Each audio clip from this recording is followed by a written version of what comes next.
Oh, hey there, welcome to a brand new podcast called The Inside Line, brought to you by MountShop. It's a MotorSport New Zealand initiative. So, from MotorSport New Zealand, here's Geordie Peters. Welcome, Geordie. Stephen, thank you for having me. Why are we doing this?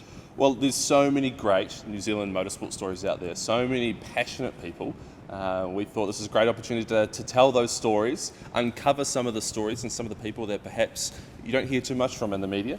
And really just amplify it to our community that love stories, they love cars, and they love motorsport. I love community. I love that word. It's a really powerful word for me. Actually, speaking of that, Ryan Woods on this very first potty, so you can look forward to that.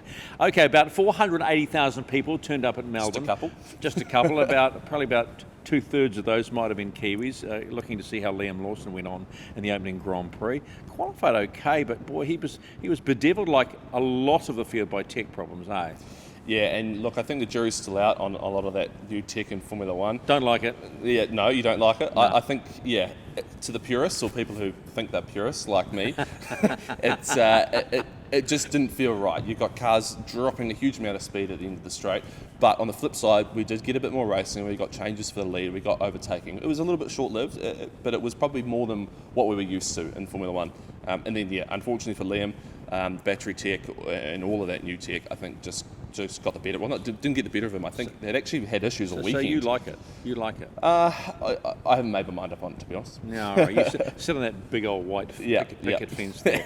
Actually, his teammate Arvid Lindblad, P8, not bad for a first time out. The only rookie in the field, but again, it reminds us of CT Frott, the Castrol Toyota Formula Regional Oceania Trophy.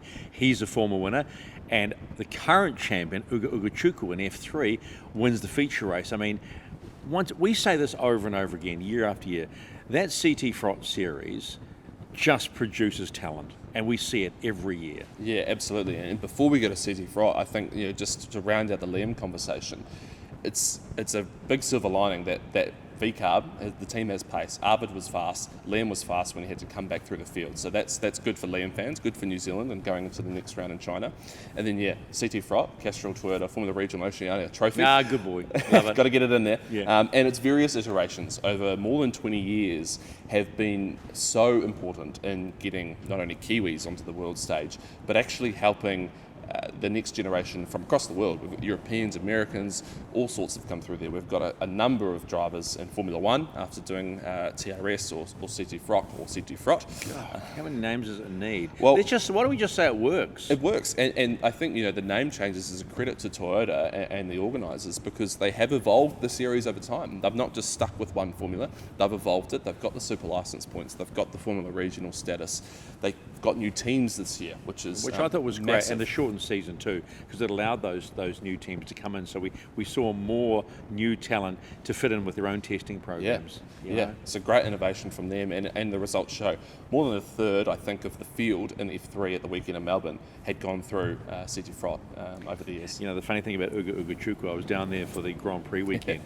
Uga Chukwu doesn't talk much. He doesn't see you. It was like trying to get blood out of a stone. And when he won the race, he went, "Come on, let's go." I went, "Oh, you were lucky. you really got something out of it." My observation of Uga over the summer season, the Next Gen Championship, was he used up all of his energy getting out of the car, doing the big fist bump, making some great photos. Then by the time he got to the post-race interview, he was knackered. It was just all too much. He had mum watching on, but he's a big unit. But congratulations to him. Louis Sharp, new team with Prema, horrible weekend. Yeah, him and his teammate James Walton come together. Ugly incident. You don't do that to either of them. But there's more to the story, right? Yeah, unfortunately for Louis, both him and James both didn't race on Sunday. And Louis is actually back home in New Zealand now, and he's got a little bit of an injury that he's nursing from that. So there is a bit of a road to recovery for him. Like, I'm not sure how long it'll be, or if he'll be missing any other rounds or anything like that. But whenever you have an injury in motorsport, and there is, I think it's a back injury, and there is a recovery time, it's not nice. Yeah, no. All right, let's move on to Supercars. 4 races, 4 crazy rides. The craziest was the last race. We won't delve too much into that one. But Ryan Wood, our guest on the show, gets the first podium for the GR Supra, and only in the second round. They must be very happy at Toyota. Yeah, I think everyone at Toyota will be happy, but Walkinshaws, they're a champion team. They know how to win. They've won plenty of races in the past. They're the reigning champions with Chaz Mostert. And that's a real coup for Woody to beat Mostert to getting that first podium, getting that first major result, essentially, for what is a very new platform and a very new car in the championship. Not a huge lead in time. There's a lot of noise in the media leading up to the weekend around the Supra from other team owners. So to go and get that result is massive for Woody, and a real credit for him, credit for the team as well. Yeah, not a great weekend outside of that podium from though. The qualifying for race 6 and then getting up in the race 7 upside of the car is Kai Allen, who then took out Brock Feeney. But Matt Payne is the one for me who's the big loser of the weekend. Goes in as championship leader and comes out not. Yeah, I think for the first time, Payne had the orange stickers on the car. It was leading the championship, like you say, and he just got caught up in other people's messes. And, we saw last year with the final series, when it comes crunch time in supercars, you can't afford to get involved in that. But it's early days in the season. He's coming back to New Zealand in less than a month now for Taupo. They've got to pack all their cars up and head over. Yeah, and we saw how well he went there last year, and I'm sure at Ruapuna again, he'll go well too. Yeah, he's a good bloke too. He's one of those. He's likeable. Yeah, you know how they're not all likeable. Trust me, they're not likeable. But Matt Payne is one of those likeable fellows. What have we missed? Porsche, the Carrera Cup, right? Yeah. A couple of Kiwis there. Yeah, Clay Osborne and Tom Bewley. So Tom Bewley in the Team Porsche New Zealand Scholarship car. Look, a little bit of a rough learning weekend. Learning weekend. Right? That's a great way to put it. Anyway, he will have expectations much higher than the results he got, but there was still there was a good drive in there. Race 2, I think it was from 19th to 10th. So you take that any day of the week. Absolutely. That shows that he's got it. It shows that there's potential for him there. It's just a matter of probably becoming a little bit more accustomed to the car, learning the Australian tracks. But that Porsche racing across the board is just so competitive, right? Unless you're uber talented, you're not going to go in there and win straight away. No. I mean, Clay Osborne gets his first win, right? Yeah, exactly. It's taken a little while. Yeah, well, this is his second season in Carrera Cup Australia now, and great to see him get a win on a huge stage at Melbourne Grand Prix. It doesn't get much bigger than that for 480,000. Still, it seems like a silly number, doesn't it? It's insane. It's insane. What is insane is NASCAR and all the drivers are scared of Shane Van Gisbergen. they did the double header with the IndyCar at Phoenix at the weekend. Another oval, and he goes P11, and he was the leading trackhouse driver. How good? Well, I think everyone now can say he's got genuine pace on ovals. We saw on the super speedways at the start of the season, he was going great guns. Even at the weekend, he kind of got turned around and positioned his way back. Turned around twice. Yeah, and positioned his way back to finish 11th, which is no mean feat. If he was getting sort of within the top 15 last season, it was a big celebration, and now that's almost the expectation, I think, after these first couple of rounds. And we know how good he is. It was just a matter of time before he got his head around those ovals. I spoke to his dad, Cheese, at Pukekohe for the final run of D1NZ at Pukekohe, and his dad just says he is loving it like nothing he's ever done before. And he's racing because he's doing Xfinity as well. So you got to say yay and give him a little golf clap for that one, because I'm happy about that one. Let's talk about IndyCar, second round, and 3 Kiwis in the top 10. We'll take it. It's great. Best of the Kiwis, though, not one of the rock stars, Marcus Armstrong. Hey? Yeah, how Daddy good will be that? happy. Yeah, absolutely. That's great for Marcus. He's had a couple of seasons in IndyCar now. He got so close to Formula One, and I think he's really starting to find his feet. Oh, he's in Formula 2. Formula 2, it's the next step. Come on. You're either in Formula 1 or you're not. Yeah. Come on. Well, he tested with Ferrari, so, he's doing really well, Stephen. Very, very well. And I think you threw out the Stephen. Are you getting grumpy? Stephen. Yeah. No, but look, he's really cementing his place in IndyCar now. To get top 5s, to get those results, it's only a matter of time before we see him a real contender every weekend. Well, they've got a technical partnership with Ganassi, which is Massive. important. Scotty Dixon there, Scott McLaughlin, 7 and 8. That was about it. And Captain America, Newgarden, comes from out of nowhere. Cannot believe it. It's been a crazy weekend in motorsport, though, hasn't it? When you think about it, and Kiwis everywhere. Well, stick around, because coming next, another Kiwi, a fast Kiwi too, a podium Kiwi from Melbourne, Ryan Wood on the Inside Line, brought to you by MountShop.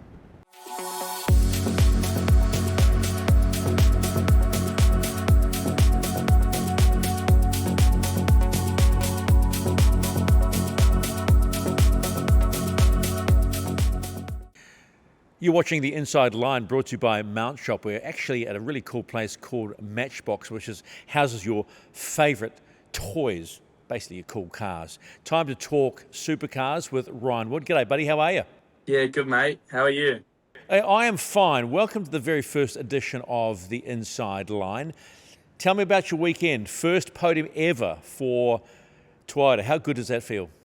Yeah, look, it was really, really amazing. It's been, I hate harping on about it, but it has been a lot of hard work, and just super proud of our group. And to do it with such a big OEM with Toyota is so special. So hopefully plenty more to come. We've got some really special rounds for myself coming up in New Zealand, and I really want to perform there and bring home some silverware. So I'm excited to get going and see what that brings. But to do what we did on the weekend in at the Australian Grand Prix with part of our ownership, Dan Towris and TWG, it was something to remember for a very long time. So a massive step forward.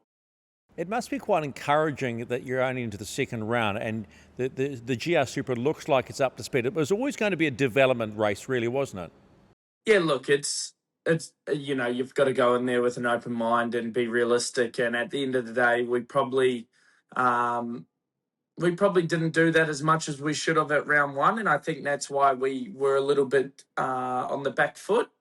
But we recovered so well there, even at at Sydney, to come back and put some good results in that weekend. For myself, I had a seventh and a fifth and left that weekend sixth in the championship, and that's my best start to a supercars year. So with the new product, it's something to be proud of. And look, we've just got to keep ironing out a few bugs and getting better. And I think moving forward, we definitely know we have deficits in places, and I guess we've got our people in the background working hard at trying to make sure that we've got an even playing field. So it's all normal sports things, a bit of politics, but I stay out of it and I just drive the race car as fast as I can.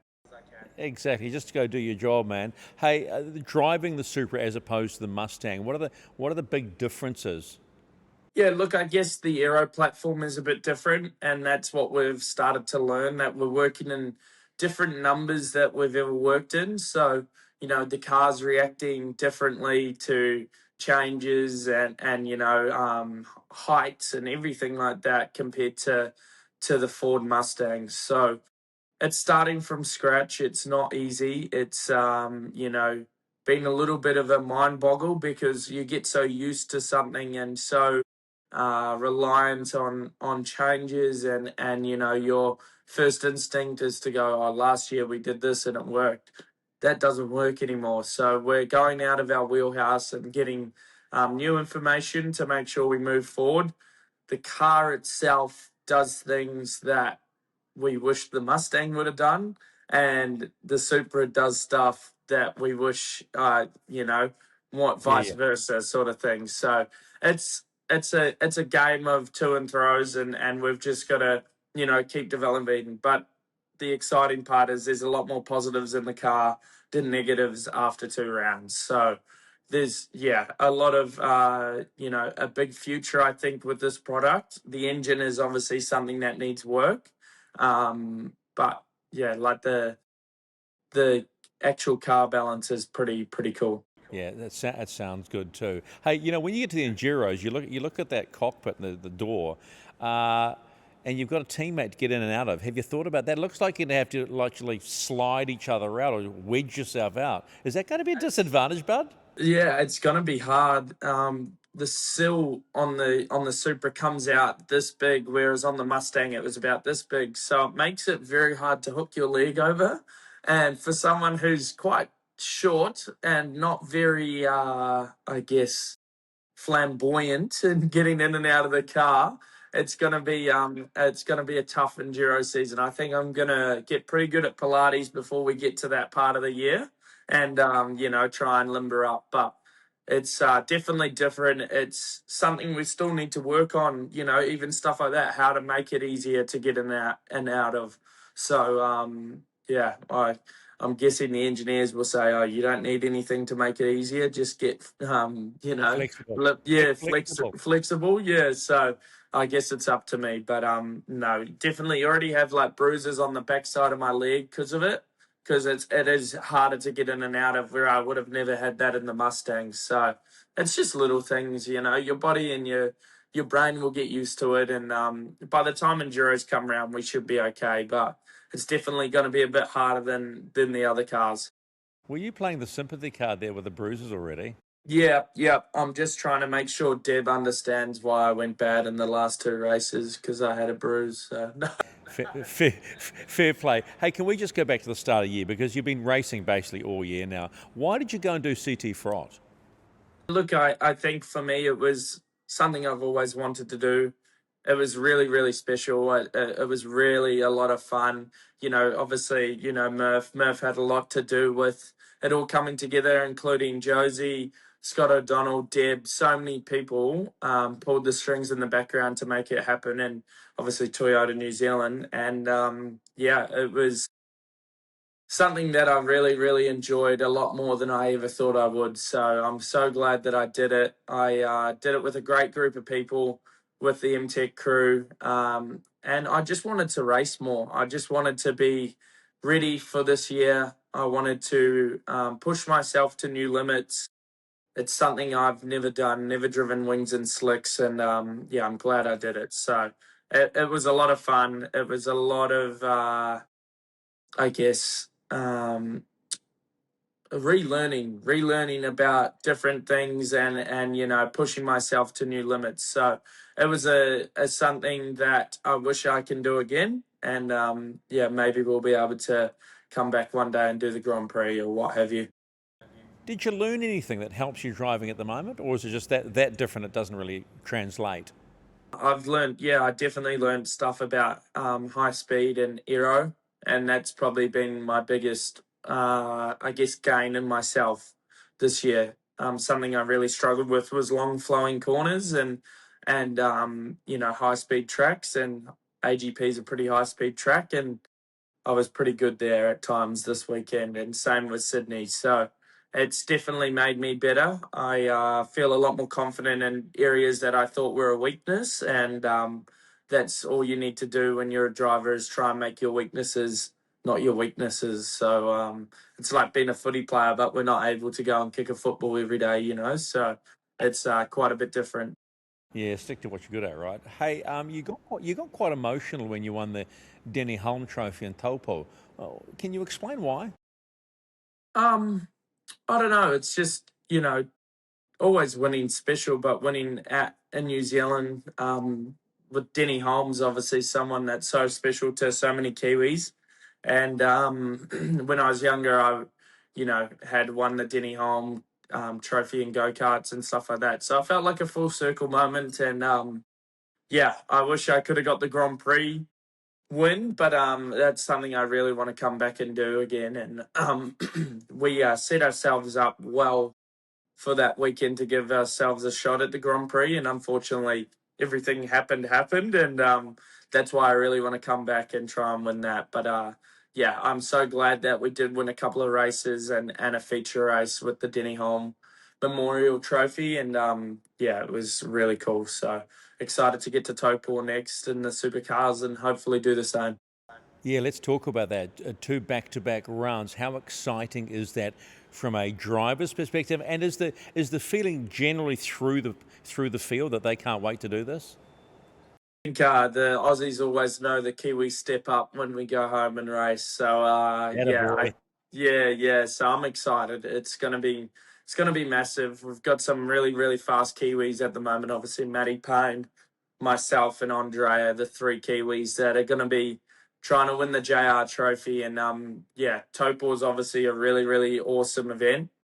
And now we have a pretty cool event with Ruapuna coming on. So that's gonna be, I guess, just amazing. And going down south for racing is something that I really used to enjoy when I was younger, and now to do it in supercars is going to be pretty cool. So it's really massive to bring the Toyota brand to New Zealand, help grow that for myself to get back home and hopefully sell a lot of t-shirts and apparel and show them that Ryan Wood's getting a bit bigger. So it's been really cool and it's honestly going back home and racing. Topol has been my favourite event bar none, and I'm just so excited to get back.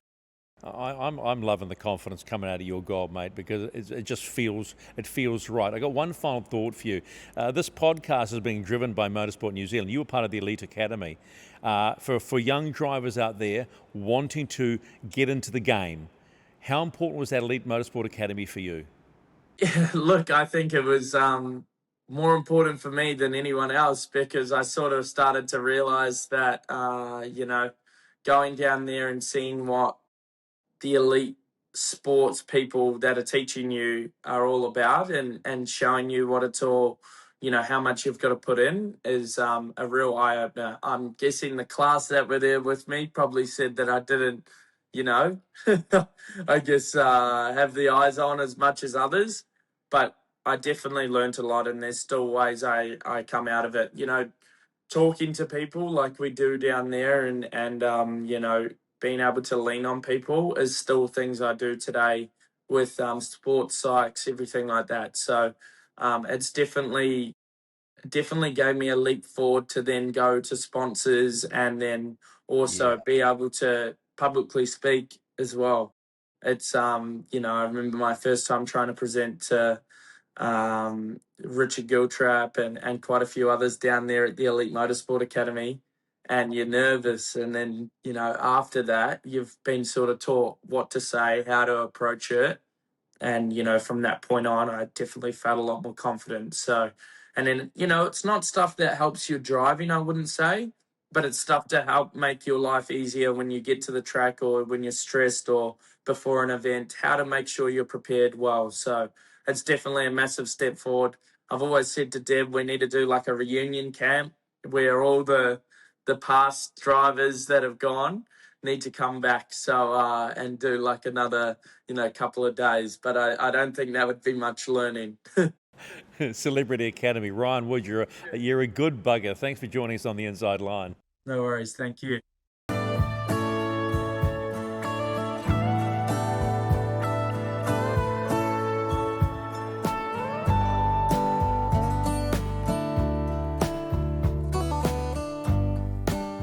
Ryan Wood's in good nick, but he did mention the Motorsport New Zealand Elite Academy. I went there last year. It is so cool. It's a super important part of our professional driver development pathway that we have in New Zealand. It's world leading. There's not many other countries that have a program like the Elite Academy. Yeah, it's part of the big reason why we have so many young drivers, young kids, men and women go overseas and are immediately at the top. And that takes place every year in July during the school holidays down in Dunedin. And applications at the moment, they're still open. They close soon on the 23rd of March. So all of those young drivers out there who want to take their career to the next step, get your applications in. Okay, time for our weekend watch, but let's take a step back to last weekend, first of all, in the capital. Yeah, Harbour Capital Car Club. Yeah. They have a unique little naming convention for their events. It started, often we hear the term racing for chocolate fish. Yes. And they most their own classes. One. Most classes are like that in New Zealand. And they were racing for rubber ducks. So a cool little story. They name all of their little club sport basic events. It's got a theme and it's generally related to ducks. Yeah. This season's one is trilogies, movie trilogies. Oh, wow. It's the Goblet of the Duck. So the Goblet of the Duck, out of the Harry Potter series. Exactly, yep. The Goblet of the Duck. A Goblet of the Duck. I actually like racing for ducks than fish now, chocolate fish. Yeah, I think I might adopt that phrase too. Yeah. Let's evolve this term. Okay, Club Sport Championships weekend. That's a big one. Yep. So, our Club Sport Championship this weekend. It's a national title, full-blown MotorSport New Zealand National Championship. This weekend, held in Ashburton. Ashburton Car Club are hosting. A 2-day event. We've got competitors from all over the South Island and the North Island coming as well. We've got last year's junior champion is coming back, Jordan Hurd. He's going to have a crack at the main honours. It's a great event for that club level stuff, and we say club level, but they take it very seriously. There are some cool builds in there. It's like playing social football when you're over 40. Yeah. It's as if you're playing in the Premier League. Everything's taken serious, and so it should be. None of this participation mud. No. Let's get out there and go and win. Yeah, it is a national championship at the end of the day, so they'll be put to the test on Saturday. They'll have a motorcana and an autocross, and for those of you not quite sure what that is, it's just sort of think paddock, cones, grass skids. You're going through, exactly, lots of fun, right? But you're fighting for a national championship.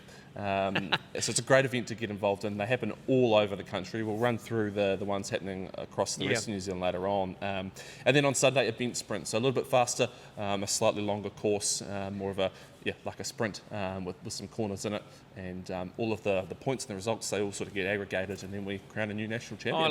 It just sounds like fun. What's happening at Hampton Downs? NZIGP big weekend, right? Yeah, March Madness. That's right. It's a big one, and of course headlining that is the New Zealand Formula Ford Championship. So it's the Nationals too, right? It is. And it is who would bet against Marco Manson, who just won the South Island? Won all 4 races last weekend. This kid, I've seen him race. He is a natural. I'm going to say it right now. Big things for him. Yeah, I think we haven't seen a talent like this in Formula Ford probably since almost Liam Lawson at that age. Winning and dominating like Marco is. It's awesome to see. He's doing a fantastic job, and no doubt, like you say, he'll be back at the front of the field. Would you bet against him? No, I wouldn't. That's where I'd be putting my money. Yeah, better check the TAB. Hey, what's happening in South? Lots happening in the South Island, though, right? There is indeed. Southern Thunder at Southern Thunder. Big trucks, big V8s, muscle cars, they're all there. And I guess a little bit of a point of difference for that event, the New Zealand Formula First Championship, Formula Vs, they're going there for the first time since March in 1996.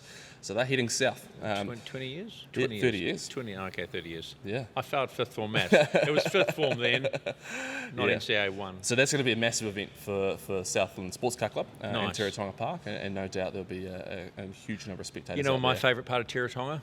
Volunteers. Volunteers, yes, I love absolutely. the volunteers down there. They're always giving me jip. They were saying, come on back and we'll look after you. And they always look after you. Yeah, Teretonga really Toasties cool. is pretty good as well. Yeah. Another Teretonga highlight. Toasty. Yeah. Yeah, of course. Yeah. I haven't had, they're always a bit dry though.